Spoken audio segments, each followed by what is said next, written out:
सब लोग खाना खाने आ जाइए, खाना बनकर तैयार हो गया है। शांति और रमेश ड्राइंग रूम में टीवी देख रहे थे और बाकी सब अपने रूम में थे और खाने का नाम सुनकर सब खाना खाने के लिए आ जाते हैं। लो बहू, तुम्हारी 2 रोटी, तुम भी खा लो। जी मम्मी जी। सब साथ बैठकर खाना खा रहे थे। आज का खाना बहुत अच्छा बना है। बहू, जरा मुझे थोड़ी और सब्जी और 1 रोटी और देना। हाँ, मुझे भी एक और रोटी चाहिए। यह बात सुनकर नेहा के चेहरे का रंग उड़ जाता है। लेकिन और तो रोटी सब्जी नहीं बची है, सब खत्म हो गया है। अरे ऐसे कैसे खत्म हो गया? अभी तो हमने खाना खाना शुरू ही किया है और 1 एक्स्ट्रा रोटी मांगने पर ही खाना खत्म हो गया। जी मम्मी जी, मैंने आप लोगों से पूछा था कि आपको कितना खाना खाना है, तो सबने गिनकर अपने हिस्से की रोटी बता दी थी, तो उसी हिसाब से मैंने नाप तोल कर खाना बनाया था। लो जी, कर लो बात। अब हमें इस घर में ढंग से खाना भी नसीब नहीं होगा। क्या अब हम लोग पेट भर के खाना भी नहीं खा सकते? हाँ, ये तो बहुत ज्यादा गलत बात है नेहा तुम्हारी। तुम्हें एक्स्ट्रा खाना बनाना चाहिए। अगर किसी को एक्स्ट्रा भूख लगी है या कोई एक्स्ट्रा खाना खाने बैठा है तो क्या होगा? सबकी डांट सुनने के बाद नेहा काफी उदास और परेशान हो जाती है। ठीक है, मैं आगे से ध्यान रखूंगी। इस तरह सबका मूड खराब हो जाता है और सब खाना खाकर अपने अपने कमरे में चले जाते हैं। शांति इस बारे में अपने पति रमेश से बात करती है। सच कहूँ तो हमारी बहू को बिल्कुल भी तमीज और सेंस तो है ही नहीं। उसे पता ही नहीं है कि किस तरीके से घर को चलाना चाहिए और किस तरीके से सारे काम करने चाहिए।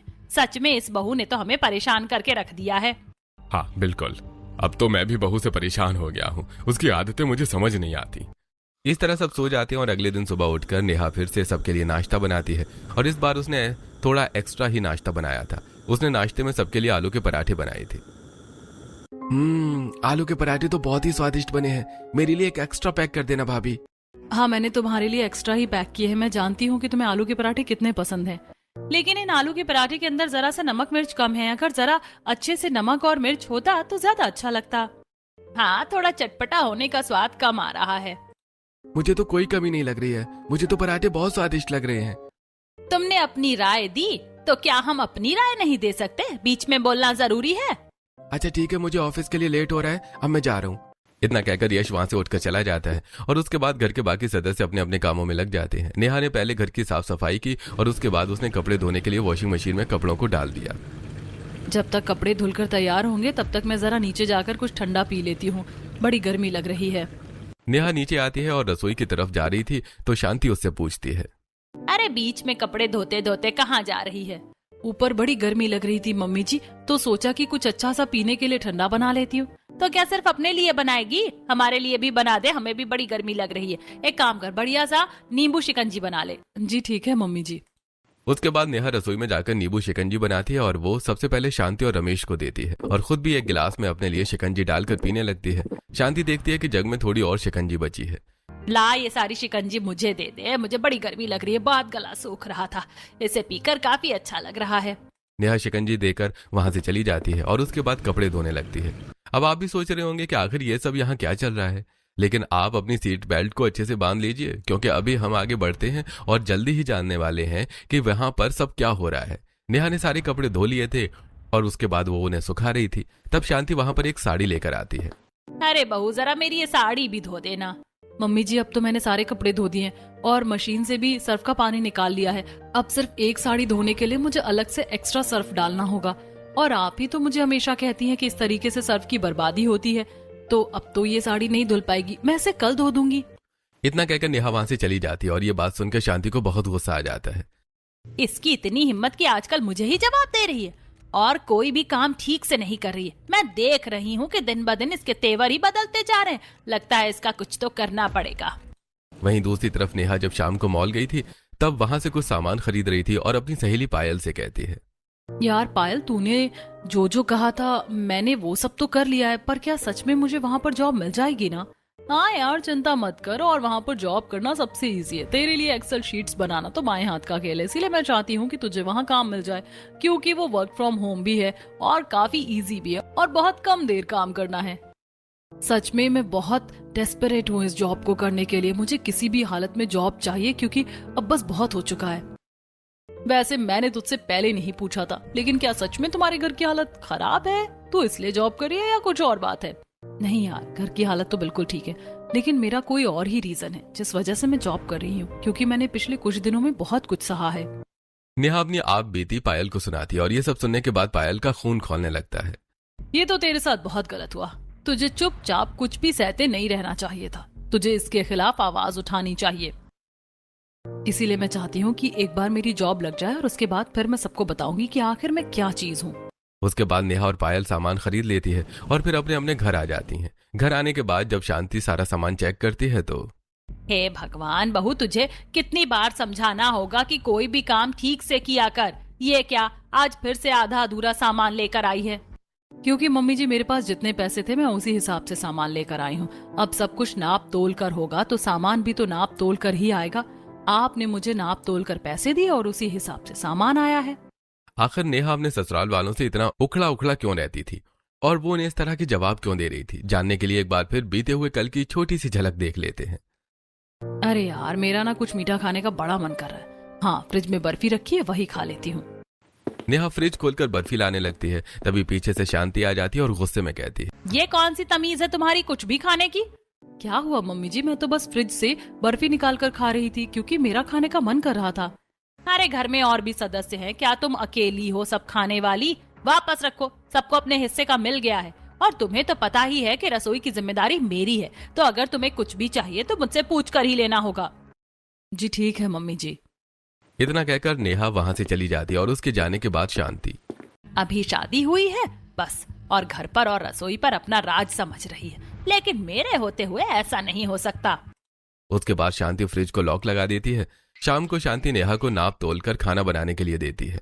तुम इस घर की बहू हो और फिर भी तुम्हें घर की जिम्मेदारी अच्छे से निभानी नहीं आती। कल तुमने इतना ज्यादा खाना बना दिया था कि बर्बाद ही हो गया था। देखो बेटा, पैसे पेड़ पर नहीं उगते, हमें कोई भी चीज नाप तोल कर ही करनी चाहिए। इसीलिए मैं आज सारा सामान निकाल कर दे रही हूँ और इतने सामान का ही खाना बनेगा। समझ आ गई बात? जी ठीक है मम्मी जी। इस तरह शांति नेहा को ऑर्डर देकर वहां से चली जाती है और शांति के अनुसार निकली हुई सामग्री के साथ ही नेहा खाना बनाने लगती है। आज उसने खाने में दाल चावल और साथ में आलू भुजिया और गर्मा गर्म रोटी बनाई थी। खाना बनाते हुए नेहा को बहुत गर्मी लगती है और पसीने से लथपथ हो जाती है। बाप रे, कितनी ज्यादा गर्मी है और खाना बनाते हुए तो और भी ज्यादा गर्मी लगती है। चलो खाना तो बन गया, अब बस खाना परोसना है, तब तक थोड़ा सा ठंडा पानी पी लेती हूँ। खाना बनाने के बाद नेहा फ्रिज से ठंडा पानी पीने के लिए फ्रिज को खोलने की कोशिश करती है, लेकिन फ्रिज नहीं खुलता। अरे इस फ्रिज को क्या हो गया, ये खुल क्यों नहीं रहा? कहीं ये जाम तो नहीं हो गया, या फिर ऐसा तो नहीं किसी ने इस पर ताला लगा दिया हो? नहीं नहीं, मैं भी कुछ भी सोच रही हूँ, भला कोई फ्रिज को लॉक क्यों करेगा? इस बात को साइड हटाते हुए उसके बाद नेहा आरओ से ही नॉर्मल पानी पी लेती है और उसके बाद सभी को खाना परोस देती है। लेकिन शांति नेहा का खाना पहले ही अलग निकाल देती है। तुम 2 रोटी खाती हो ना, ये लो, मैंने तुम्हारे लिए 2 रोटी अलग से निकाल दी हैं और इतनी सब्जी भी तुम्हारे लिए काफी होगी ना। इस तरह की बातें सुनकर नेहा को बड़ा अजीब लगता है, लेकिन उसकी अभी अभी नई शादी हुई थी, इसलिए वो अभी कुछ नहीं कहती। जी मम्मी जी, इतना खाना बहुत है। शांति ने नेहा को बिल्कुल नाप तोल कर खाना दिया था। घर के बाकी सदस्य भी खाना खा रहे थे, लेकिन उनके लिए यह सिस्टम लागू नहीं था। मम्मी जरा मुझे आलू भुजिया और देना, तो चावल के साथ खाने में बड़ी अच्छी लग रही है। हाँ हाँ बेटा, आराम से खा, तुझे जितनी चाहिए उतनी ले। इस तरह करके बाकी सदस्यों के साथ तो कोई भेदभाव नहीं हो रहा था, लेकिन ये सब यश देख रहा था। और जब वो देखता है कि नेहा की प्लेट में सब्जी खत्म हो गई है, लेकिन उसके बाद भी नेहा सब्जी नहीं मांग रही, तो उसके बदले वो शांति को कहता है, अरे मम्मी, भाभी की प्लेट में भी सब्जी खत्म हो गई है, आप जरा उनकी प्लेट में सब्जी डाल दीजिए। शांति ने भांप लिया था कि यश आगे पूरी बात क्या कहने वाला है, इसलिए यश के बात शुरू करते ही शांति ने से सारी सब्जी को निकालकर अपनी प्लेट में डाल लिया था। और फिर बहाना बनाते हुए शांति कहती है, अरे बेटा, मैंने ध्यान नहीं दिया, मेरी भी सब्जी खत्म हो रही थी तो मैंने अपनी प्लेट में सब्जी डाल ली थी, लेकिन तेरी भाभी ने तो शायद खाना खत्म कर लिया है। क्यों है ना नेहा, तुम्हें और खाना नहीं चाहिए ना? जी मम्मी जी, मैंने खाना खा लिया है। इतना कहकर नेहा रसोई में चली जाती है और उसके बाद वो रसोई साफ कर रही थी तो उसकी आंखों से आंसू झरझर बहने लगते हैं। जब मेरी नई नई शादी हुई थी तो मैं शुरू में 2 रोटी इसलिए खा रही थी क्योंकि मुझे एक्स्ट्रा लेते हुए शर्म आ रही थी, लेकिन अब तो मेरे ससुराल वालों ने मुझे 2 रोटी के लिए ही फिक्स कर दिया है। मुझे एकदम नाप तोल कर ही खाना दिया जाता है। उसके अलावा भी मुझे भूख लगती है, लेकिन मेरी हिम्मत नहीं होती कि मैं मांगू, क्योंकि जब आपके साथ कोई इस तरह का व्यवहार करेगा तो आप किस तरह से मांग लोगे? मुझे अभी भी बहुत भूख लगी है। कुछ इस तरह नेहा के दिन गुजर रहे थे और इस तरह नेहा के साथ नाइंसाफी हो रही थी। एक दिन जब घर में खाने के लिए बहुत सारे आम आते हैं तो नेहा का ये पसंदीदा फल था, तो नेहा आराम से बाहर आंगन की साफ सफाई कर रही थी। अरे नेहा बेटा, कैसी हो तुम? प्रणाम काकी, मैं बिल्कुल ठीक हूँ, आप बताइए आप कैसी हैं? प्रणाम बेटा, मैं भी बिल्कुल ठीक हूँ। अरे अच्छा है शांति को तुम जैसी बहू मिली है, उसके बाद तो उसके भाग ही खुल गए हैं। कितनी मेहनती हो तुम। नहीं काकी, बस ऐसा कुछ नहीं है। क्यों नहीं है? अरे मैं कभी झूठ नहीं कहती। अच्छा एक बात बताओ, तुम्हारी सास है कहाँ? आजकल नजर ही नहीं आती है।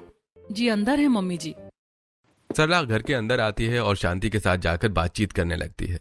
अरे ये क्या एकदम चूहे की तरह बिल में घुसी रहती है, अपने बिल से बाहर ही नहीं निकलती। अरे बाप रे, इतनी गर्मी में कोई भला अपने बिल से बाहर निकलना भी क्यों चाहेगा? मैं तो एकदम घर में ही ठीक हूँ, मुझे कोई जरूरत नहीं है बाहर आने की। हाँ सही है, देख रही हूँ जब से बहू आई है तब से ही घर से बाहर निकलना कम कर दिया है। क्यों, क्या हमेशा उस पर नजर रखती है क्या? अरे बिल्कुल नहीं, मैं क्यों नजर रखूंगी भला, मुझे क्या मतलब है। मैंने तो पूरे घर की बागडोर बहू के हाथों में ही सौंप रखी है। बाहर से काम करके नेहा घर के अंदर आती है, तब शांति उससे कहती है, अरे बेटा जरा हम दोनों के लिए मैंगो शेक बना दे, बड़ी गर्मी हो रही है। जी ठीक है मम्मी जी। नेहा खुशी खुशी रसोई के अंदर जाती है और मैंगो शेक बनाने की तैयारी करती है। तभी वहां पर शांति आ जाती है। अरे बहू, इतने सारे आम क्यों निकाल लिए? सिर्फ 2 लोगों के लिए ही तो मैंगो शेक बनाना है। ये बात सुनकर नेहा बहुत उदास हो जाती है और उसके अनुसार ही शांति उसे कुछ आम, दूध और सारी सामग्री निकाल कर दे देती है। बस इतना ही बनाना है, इससे ज्यादा नहीं बनाना। इतना कहकर शांति वहां से चली जाती है और उसके बाद नेहा को दी हुई सामग्री के अनुसार ही वो मैंगो शेक बना देती है और शांतियों को और सरला को दे देती है। अरे बेटा, सिर्फ हम दोनों के लिए बनाया है या अपने लिए भी बनाया है? जा ले आ, तू भी हमारे साथ बैठ कर पी ले। इस बात पर नेहा हिचकिचा जाती है। वो काकी, दरअसल अरे बहू को मैंगो इतना कुछ खास नहीं अच्छा लगता, इसीलिए उसने अपने लिए नहीं बनाया। इस तरह शांति इस बात को साइड हटा देती है। अच्छा तेरी बड़ी बेटी का क्या रहा, कब आ रही है? उसका कुछ नहीं पता, हमारे लिए तो उसके पास अब टाइम ही नहीं रहता, देखते हैं कब आएगी। और फिर शाम को जब निधि कॉलेज से वापस आती है, भाभी आप मेरे लिए जरा कोल्ड कॉफी बना देना। ठीक है। नेहा निधि के लिए कोल्ड कॉफी बना देती है और उसे पीने के लिए दे देती है।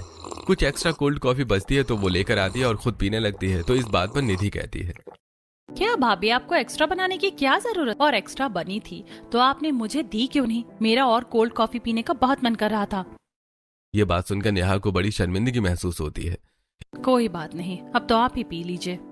इस तरह अक्सर नेहा को हर किसी से ताने मिल रहे थे। बाद में निधि फ्रिज से आम निकाल कर खाने लगती है और उसने एक बारी में 3-4 आम खा लिए थे। नेहा का भी आम खाने का बड़ा मन कर रहा था, उसके पेट में गुड़गुड़ हो रही थी। मैंने दोपहर से कुछ नहीं खाया, बहुत ज्यादा भूख भी लग रही है और सच कहूँ तो मेरा आम खाने का भी बहुत मन कर रहा है। क्या मैं एक आम निकाल कर खा लूं?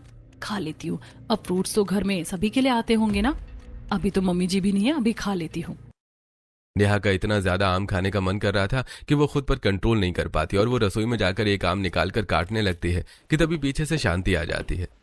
अरे बहू, मुझसे बिना पूछे तू रसोई में क्या कर रही है? शांति की आवाज सुनकर नेहा अचानक से डर जाती है और घबराते हुए कहती है, मम्मी जी दरअसल कुछ नहीं, बस एक आम खा रही थी मैं। अरे इस तरीके से भला कौन आम खाता है? ये भी कोई आम खाने का तरीका हुआ? और अगर तुम्हें आम भी खाना था तो तुमने मुझसे क्यों नहीं पूछा? तुम्हें पता है ना कि अभी रसोई की जिम्मेदारी मेरी है और रसोई में राशन तुम्हारे ससुर जी ही भरवाते हैं, तो तुम्हें कुछ भी करने से पहले हमसे पूछना चाहिए। लाओ दो, मैं तुम्हारे लिए आम काट देती हूँ। शांति आम काटती है और उसमें से बिल्कुल पतली पतली 2 स्लाइस करके नेहा को पकड़ा देती है। लो, अगर एक बारी में खाओगी तो खत्म हो जाएगा ना, इसीलिए थोड़ा थोड़ा खाना चाहिए। इतना कहकर शांति गुस्से में वहां से चली जाती है और नेहा की आंखों में आंसू आ जाते हैं। तब वो अपने मायके के दिनों को याद करने लगती है। मम्मी मेरा आम खाने का बहुत मन कर रहा है। आपको पता है ना कि मैंगो सीजन शुरू हो गया है, तो आप मेरे लिए आम क्यों नहीं लेकर आई बाजार से?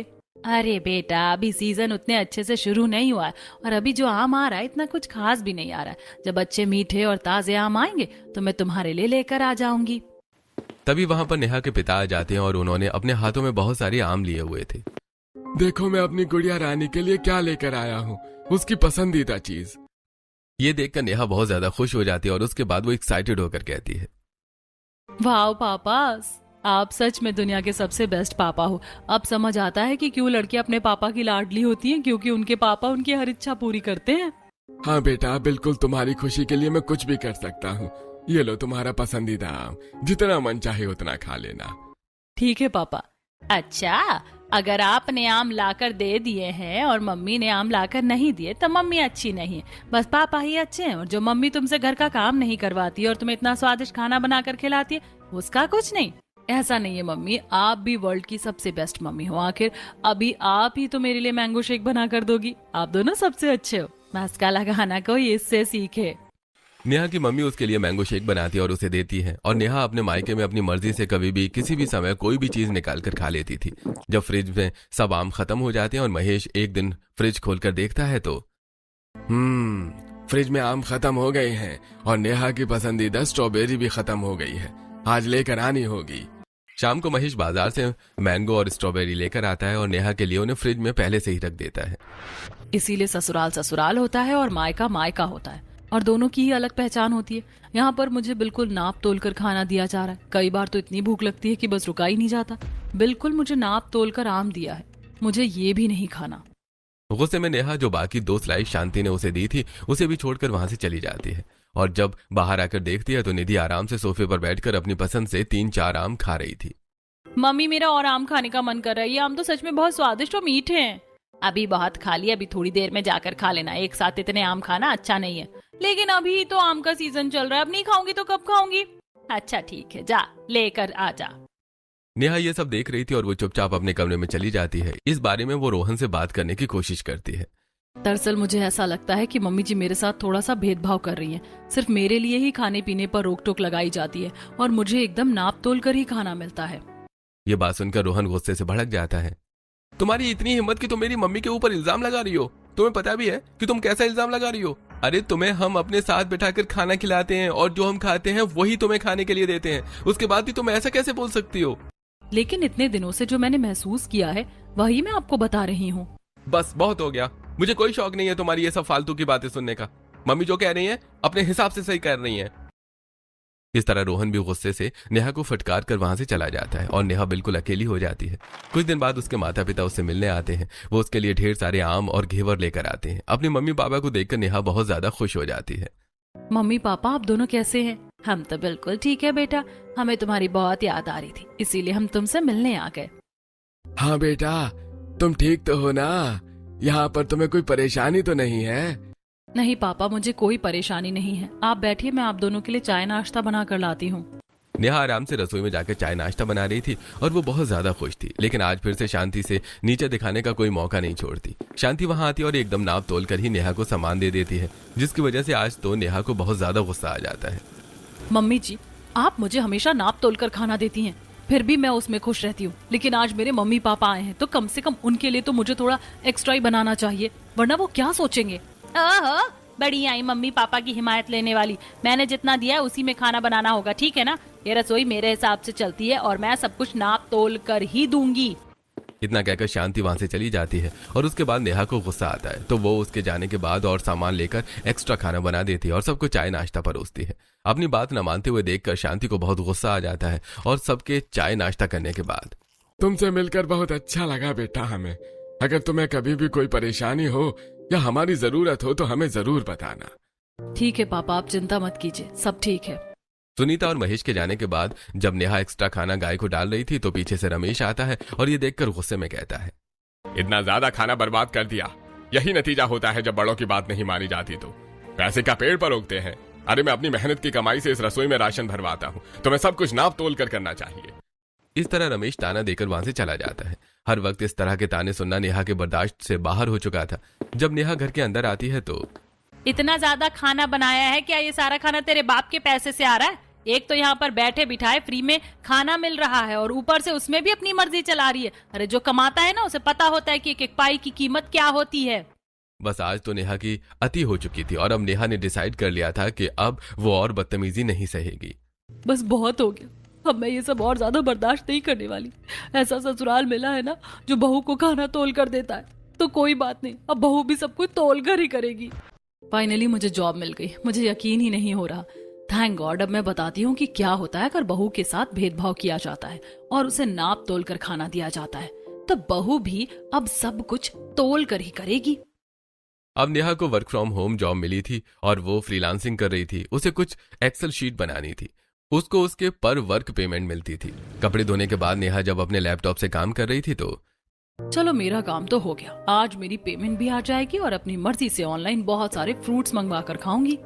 थोड़ी देर बाद नेहा की ऑनलाइन पेमेंट आ जाती है और उसके बाद में ऑनलाइन कुछ फ्रूट्स ऑर्डर कर देती है। नेहा दरवाजे पर जाकर डिलीवरी ले लेती है और शांति ये देखकर। अरे बहू, तुझे शर्म नहीं आती कि हमसे बिना पूछे कुछ भी पैसे बर्बाद कर रही है और कुछ भी मंगवाई जा रही है? तुझे कितनी बार समझाया कि रसोई की जिम्मेदारी मेरी है और रसोई चलाने के लिए तुम्हारे पापा जी पैसे देते हैं, जो तुम बिना पूछे उनके पैसों में ऐसे कैसे आग लगा सकती हो? मम्मी जी, जरा अपने गर्म दिमाग को थोड़ा सा शांत कीजिए और देखिए कि किसी और के पैसे नहीं है, मेरे खुद के पैसे हैं और मैंने अपने पैसों से अपने लिए सामान मंगवाया है। इसीलिए मैं किसी दूसरे के पैसे में आग नहीं लगा रही, अपने खुद के पैसे फूंक रही हूँ। नेहा का ये जवाब सुनकर शांति बहुत चक्कर रह जाती है। उसके बाद नेहा किचन में चली जाती है और वहां जाकर फ्रूट्स धोकर अपने लिए फ्रूट रख लेती है। तभी निधि आकर उसमें से स्ट्रॉबेरी और मैंगो लेने लगती है। वाह, आज तो मम्मी ने स्ट्रॉबेरी और मैंगो दोनों मंगाए हैं। और भाभी, आपने इतनी प्लेट भर के फ्रूट्स क्यों लिए? आपको पता है ना कि सब कुछ नाप तोल कर खाना चाहिए, घर में और भी तो लोग हैं खाने के लिए। निधि की बात सुनकर नेहा के चेहरे पर बड़ी स्माइल आ जाती है और वो उसकी प्लेट को उसे छीनते हुए कहती है, देखो निधि, आज तो मुझे ऐसा कह दिया, लेकिन आज के बाद मत कहना, क्योंकि मैं अपने पैसों से ये फल फ्रूट्स मंगवाई हूँ और मैं जितने चाहूँ उतने खाऊंगी। लेकिन तुम्हें इसमें से किसी एक भी फ्रूट को हाथ नहीं लगाना, क्योंकि आज जो तुमने बात कही है वो मुझे पसंद नहीं आई, इसीलिए नाप तोल कर तुम्हें खाना हो। वैसे कितनी अजीब बात है ना कि खुद अपनी प्लेट पूरी बढ़ने के बाद तुम मुझे तोल कर खाने की बात कर रही हो। जरा अपने अंदर भी तो झांक कर देखो। इतना कहकर नेहा वहां से चली जाती है और इस बात पर निधि बहुत ज्यादा हैरान हो जाती है। ये बात जब रमेश को बताई जाती है और शाम को जब नेहा अपने कमरे से बाहर आती है तो बहू, मैं क्या सुन रहा हूँ? मुझे कैसे पता होगा पापा जी कि आप क्या सुन रहे हैं? सुनाई तो आपको दे रहा है ना, मुझे थोड़ी। ये जवाब सुनकर रमेश के भी होश उड़ जाते हैं। क्या हुआ पापा जी? पानी लेकर आओ, वो भी नाप तोल कर। मैं क्या सुन रहा हूँ कि तुम अपने पैसों से फल फ्रूट मंगवा रही हो और किसी दूसरे को खाने के लिए भी नहीं दे रही हो। अरे ऐसा थोड़े होता है, ये परिवार है, परिवार मिलजुल कर चलता है। बिल्कुल सही कहा पापा जी आपने। मेरा ससुराल तो एकदम मिलजुल कर चल रहा था आज तक। हर कोई अपने हिसाब से अच्छे से पेट भरकर खाना खा रहा था और बहू को पूरा ससुराल तोल कर खाना खिला रहा था। लेकिन तब तो आपने ये बात किसी और को नहीं कही। हाँ, क्योंकि फिर वो बात मेरे हक में हो जाती ना, इसलिए। खैर कोई बात नहीं, आप सब अपना खाना तोल कर खा सकते हैं, लेकिन मैं अपने पैसों से लाया हुआ खाना तोल कर नहीं खाऊंगी और ना ही किसी को दूंगी, क्योंकि किसी को भी तोल कर खाना देना बहुत बुरी बात होती है। आज पहली बार नेहा ने अपने मन की बात रमेश को कही थी। यह बात सुनने के बाद कहीं ना कहीं रमेश को थोड़ा सा बुरा लगता है। अब एक दिन शाम को निधि नेहा के कमरे में आती है। भाभी, क्या आप मेरे लिए जरा कोल्ड कॉफी बना देंगी? दरअसल क्या है ना निधि कि मुझे थोड़ा सा अंदाजा नहीं आता, क्योंकि मैं कोई भी काम नाप तोल कर नहीं करती। अब तुम्हें और मम्मी जी को तो हर काम तोल कर करने का बहुत अच्छा सा एक्सपीरियंस है, तो तुम अपने लिए कोल्ड कॉफी बना लो, क्योंकि फिर एक्स्ट्रा बन जाती है तो फिर गड़बड़ हो जाती है ना, और मैं तो पी नहीं सकती। नेहा से ऐसा खराब जवाब सुनकर निधि को बहुत गुस्सा आता है और वो पटकते हुए शांति के पास जाती है और उसे सारी बात बता देती है। आजकल देख रही हूँ कि ये बहू बहुत ज्यादा हवा में उड़ रही है। लगता है इसके पंख तो काटने ही होंगे। पता नहीं पूरा दिन अपने कमरे में बैठकर लैपटॉप और फोन में क्या करती रहती है। आज ही इस बारे में रोहन से बात करूंगी, वही इसकी अकल को ठिकाने लेकर आएगा। हाँ मम्मी, जरूर भैया से शिकायत करना, क्योंकि भाभी हमारा कोई भी काम नहीं कर रही है आजकल। शाम को रोहन ऑफिस से थका हारा घर वापस आता है। बेटा, तुझे पता है कि आजकल बहू के अलग ही तेवर हो रहे हैं। हमारे कहने से भी कोई काम नहीं करती और पूरा दिन बस अपने कमरे में ही बैठी रहती है। आज तो उसने हमारे लिए कोई ड्रिंक वगैरह बनाने से भी मना कर दिया। क्या क्या कहा? सच में? मैं भी देख रहा हूँ कि आजकल उसकी बातों में बहुत बदलाव आ रहा है। अभी जाकर सीधा करता हूँ उसे। रोहन कमरे में जाता है और नेहा के साथ लड़ाई करने लगता है। मैं ये सब क्या सुन रहा हूँ? तुम घर वालों के साथ बिल्कुल भी अच्छा व्यवहार नहीं कर रही हो और ऊपर से तुम उन्हें उल्टा जवाब दे रही हो। देखिए, मैं किसी भी बात की सफाई नहीं देने वाली, क्योंकि एक समय था जब मुझे इन सब चीजों से प्रॉब्लम हो रही थी और मैंने अपनी प्रॉब्लम आपको बताने की कोशिश की ताकि आप कोई सोल्यूशन निकालें, लेकिन उस समय किसी ने मेरी कुछ नहीं सुनी और अब आप फिर से अपने परिवार वालों की बातों में आकर मुझसे लड़ाई कर रहे हैं। दरअसल पहले मुझे बिल्कुल भी पेट भर खाना नहीं मिलता था और मैं भूखी रहती थी और एक बहू को उसका ससुराल तोल कर खाना खिलाता था, लेकिन अब मैं अपनी मर्जी से खा रही हूँ। बस इतना ही फर्क है, मैंने कुछ गलत नहीं किया। देख रहा हूँ कि तुम्हारी बहुत जुबान चल रही है। अगर तुम्हें इस घर में रहना है तो इस घर के नियम कानून मानने होंगे, वरना तुम इस घर को छोड़कर जा सकती हो। मैं बिल्कुल भी बर्दाश्त नहीं करूंगा कि तुम मेरे परिवार वालों से बदतमीजी कर रही हो और उन्हें जवाब दे रही हो। वाह, बहुत अच्छा बोला है आपने। मैंने सुना था कि एक पति अपनी पत्नी का भी स्टैंड लेता है, लेकिन यहाँ तो पति सिर्फ अपने घर वालों का ही स्टैंड ले रहा है और पत्नी की कोई जिम्मेदारी नहीं समझ रहा। ठीक है, लेकिन मैं फिर भी यही कहूंगी कि मेरी कोई गलती नहीं। इस तरह नेहा और रोहन की लड़ाई बहुत ज्यादा बढ़ जाती है। और इस बात से नेहा काफी परेशान हो जाती है। और शाम को जब नेहा किचन में खाना बना रही थी तो उसे चक्कर आ जाता है और वो बेहोश हो जाती है। तेज गिरने की धम्म सी आवाज सुनने के बाद सब रसोई में जाते हैं और नेहा को बेहोश देखकर परेशान हो जाते हैं। नेहा, नेहा आंखें खोलो। जल्दी जल्दी से नेहा को अस्पताल ले जाया जाता है और वहां पर उसे एडमिट किया जाता है। उसे ग्लूकोज वगैरह लगाया जाता है। देखिए, हम तो रिपोर्ट देखकर बहुत हैरान है कि आखिर इनके अंदर इतना कम न्यूट्रिशन कैसे हो गया। क्या आप लोग इन्होंने बिल्कुल भी खाना पीना नहीं देते? इनके अंदर इतनी ज्यादा कमजोरी है और ये बहुत स्ट्रेस में है। इन्हें ठीक होने में काफी समय लगेगा और ये 2 मंथ प्रेग्नेंट भी है। क्या आप लोगों ने कभी इनका ध्यान नहीं दिया? ये बात सुनकर सभी घर वालों के होश उड़ चुके थे और तभी वहां पर घर के एक और सदस्य की एंट्री होती है, नेहा की मैरिड नंद की, जो कि काफी दूर से ये सब जानने के बाद मिलने आई थी। यश ने मुझे आज बताया कि आप लोग किस तरीके से भाभी के साथ व्यवहार कर रहे हो। अरे कैसा ससुराल है जो बहू को तोल कर खाना दे रहा है सिर्फ इसलिए कि वो बहू है और उसे ही घर के सारे काम करने और खाना भी उसे ही सबसे कम मिल रहा है। अगर ऐसा मेरे साथ होता तो आप लोगों को कैसा लगता? मेरे ससुराल वाले मुझे नाप तोल कर खाना देते तो आपको कैसा लगता? रोशनी की बात सुनकर पूरा परिवार शर्मिंदा था और उन्हें अपने किए पर पछतावा हो रहा था। सच कहूं तो जिस दिन बहू ने अपने दिल की सारी बात मुझसे कही उसी दिन मुझे शर्मिंदगी महसूस हो रही थी, लेकिन मैं फिर भी चुप रहा। सबसे ज्यादा गलती तो मेरी है कि मैं अपनी पत्नी का साथ नहीं दिया और उसके ऊपर ही शक किया, उसकी बात कभी नहीं सुनी। इस वक्त हमें सबसे ज्यादा ध्यान भाभी के ऊपर ही देना चाहिए। वही इस घर के वंश को आगे बढ़ाएंगे। उम्मीद हम भाभी से बहुत कुछ कर रहे हैं, लेकिन हम उन्हें बदले में क्या दे रहे हैं? पूरे परिवार की जिम्मेदारी सिर्फ भाभी ही संभाल रही है, लेकिन फिर भी उनके साथ ऐसा व्यवहार करना बहुत गलत है। रोशनी के समझाने के बाद सबको अपनी गलती का एहसास होता है और जब कुछ दिन बाद नेहा घर वापस आती है तो सब उससे अपनी गलती की माफी मांगते हैं। बेटा हमें माफ कर दो, हमें ऐसा नहीं करना चाहिए था। सबसे ज्यादा गलती मेरी है क्योंकि ये कानून मैंने ही बनाया और मैंने ही तुम्हारे साथ बहुत भेदभाव किया। किसी ने सच कहा है कि अगर बहू घर में आती है तो उसे बहू की तरह नहीं बेटी की तरह ही मानना चाहिए। हाँ, मुझे भी माफ कर दो, आगे से ऐसी गलती नहीं होगी। ठीक है, अगर आगे से ऐसा नहीं होगा तो मैं यहाँ पर खुशी खुशी रहने के लिए तैयार हूँ। इस तरह नेहा ने अपना स्टैंड लिया और रोशनी ने भी सबको समझाया तो सबको अपनी गलती का एहसास हुआ और उसके बाद ससुराल वालों ने नेहा का अच्छे से ध्यान रखा और उसे अब से तोल कर खाना नहीं दिया।